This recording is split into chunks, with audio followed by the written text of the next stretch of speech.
All right, so we're going to talk just a bit about Andrew Tate here because everyone's been asking my opinion. Somebody's been in the industry 11 years. And I got to say, to sum it up, we're quite happy that it's done and he's gone. And look, you can look at back when Andrew was doing his stuff in 2017. He had a course for webcams. And I remember that was around the time I bought a large flagship spicy property. And I'm not going to say which one it was. You can go visit Spicepreneur. My link is down below if you want to see this video uncensored. But again, I can't say these things on YouTube for obvious reasons. But I remember being impressed with the technicality of his course. Now, I never bought it, obviously. I just found it online. But Andrew at the time was not famous at all. But I said to myself, oh my God, this is a guy who's the worst thing we could possibly have in the spicy industry because he likes fame more than he likes money. And that is the most foolish thing in the world. You know the old flew too close to the sun. Right, he flew too close to the sun, and nobody's surprised. I had a couple people call me after what happened on Monday, whatever it was last Monday, whatever, where he got arrested, and we're having a laugh. Not necessarily because it was funny. I mean, it was very much justified. And we knew as soon as I saw his love bombing courses, where you turn the model into you turn a girl into a model by getting her to fall in love with you, keep her in the house. I thought to myself, this guy's fucking stupid. And I laughed at how stupid he was because I didn't think he was fully serious. And then, of course, I learned over years that, yeah, he's fucking serious and he's dumb. It's funny, like owning the websites that I own, being my profession, how long I've been doing this, the reputation that I have in the business, etc. I always wondered, like, why the hell would you say, like, obviously he's stupid, but he's just fucking stupid. He was a rapper, like he should have stuck to being a shitty SoundCloud rapper, because if all you're gonna do is talk about your crimes, I mean, the only way that you seem to make money off that and stay out of jail is by being a rapper. But that's because those guys are lying. In Andrew Tate's case, he wasn't lying, and that's the joke of it all, right? That's the real joke of it all, is he wasn't bloody lying. And it's disgusting, of course, but I always thought to myself, like, he's clearly not stupid. And like, he's stupid to the things he said, but he's still intelligent enough to be successful, which isn't saying much. But, when I never understood, like with my flagship property, again, you can see it on Spicepreneur, and I'm not selling anything, I'm just talking here. I just literally cannot say it or it'll get this video banned. You know what I mean? I'll lose my reach because it's in the name. Right, but my flagship property, we have something like 800 girls applying every single week to join the industry.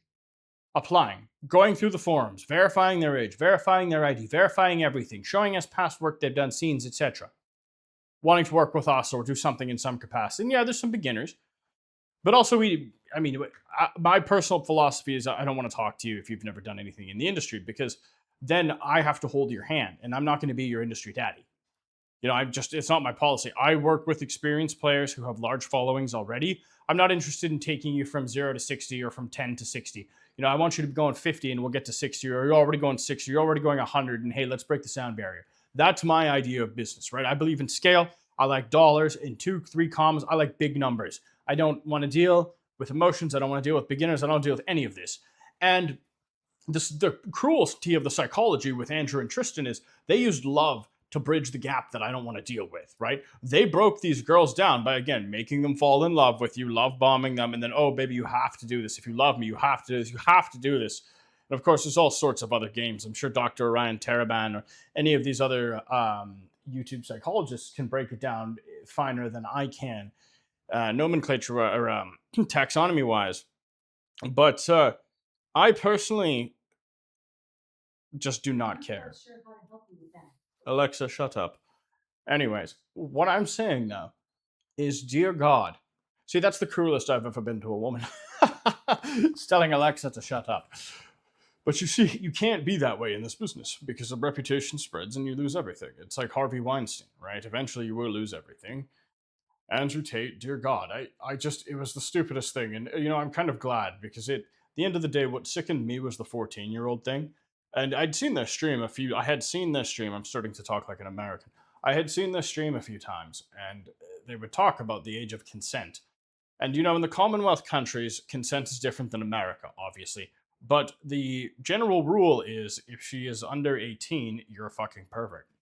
you know? And it's not like this girl was 3 weeks away from her 18th birthday. She was fucking 14. And she confirmed this. I'm talking about the Romanian girl, the blonde girl, whatever the hell her name is. It's just very much fucked up. It's very fucked up. So Andrew's being arraigned. British prosecutors are seeking his extradition. Multiple counts of rape, arranging or facilitating trafficking for sexual exploitation, assault, and then offenses involving indecent images of a child and extreme pornography. Recent additional charges have brought the total number of charges against Andrew and his brother to 59.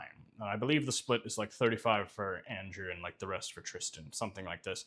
I pity Tristan because I believe that as the younger brother, he was led by his older brother. I think that Tristan would have distanced himself had that been anybody else but his brother.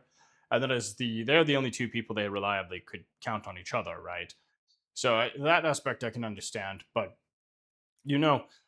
as for any personal contacts I've had with Andrew Tate, I'm not going to get into it. I've just never really liked him. It's very obvious. Don't get me wrong; he was entertaining, so long as you overlook the foundation that was rotting underneath. I mean, people can say like Hitler was obviously an evil man. Just because Volkswagen came out of it does not mean that the Nazi Party, the Nazi era of Germany, was a good thing. And this is what bothers me deeply because he brought so much unwanted attention to our business. We run a very clean business. The industry is heavily regulated by the government. The industry is heavily regulated by ourselves, of course. Local, state, federal government, like the adult I shouldn't say that. I have to say spicy industry because this is YouTube. The spicy industry is heavily regulated, guys. Heavily regulated. That's why we don't have any problems. That's why when something happens, it's big news. And that's the biggest thing. People don't understand that. We're very good at self-policing, and Andrew just brought a stain to our business. It just, ugh. I get asked all the time, oh, how do you know Andrew? Oh, what do you think of Andrew? Oh, Andrew. I said on record years ago on this very platform on YouTube, I said on record years ago that he would go to prison. And I was wrong about the time, but I'm right about the end result. You see, the thing is, I'm glad he's going to, the justice in the Commonwealth in these cases will be far more severe. As if the Epstein case has taught us anything, it's that in America there's no justice if you're a sex pest or a pervert or any of these things. So this is a much better situation. As for the rumor about Keir Starmer, former Prime Minister of the United Kingdom, ordering his extradition just before he resigned and left power last 2 weeks ago, whatever it was. That's an interesting rumor. There's probably some truth to it. Industry chatter, like spicy industry chatter, we've been going back and forth in our group chats, etc. Honestly, everybody's pretty relieved because it was just a matter of time before something else came out, and it just never ended. It truly just never ended, and it was exhausting. I found it exhausting. I'm sure you guys found it exhausting. I mean, it got to the point where he just did 3 or 4 rug pulls on his crypto coins. Like, come on now. I mean, the women involved, I certainly pity them. I believe they were trying to get the names of the victims exposed. We'd see how that goes. But, just being in the spicy business for so long and seeing him and the people he brought into our business, he tried to make the business of spicy accessible to everybody, and it should only be for a very few certain types of people who can handle it, because nobody wakes up one day and says, oh, I just want to do this. No, you're a certain type of person. You get into it that way.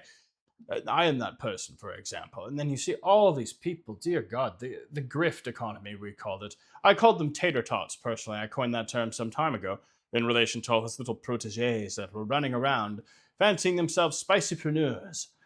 And indeed, they were not. Foolish little kids. It was just absurd. And in some cases, they were quite literally underage. So that's why when I saw that charge, I did not immediately think, oh, he's being framed, because of course I'm not a conspiracy theorist. But I thought to myself, dear God, yeah, well, you admitted to grooming a girl from 14, and then you're being charged with possession of CSAM, or what is it, underage child pornography, effectively. I'm not sure what you would call it. But, dear God, nobody's surprised. I mean, when we heard that, I was a little bit surprised that, yeah, he had, but I was also like, wait a minute. No, of course I'm not surprised.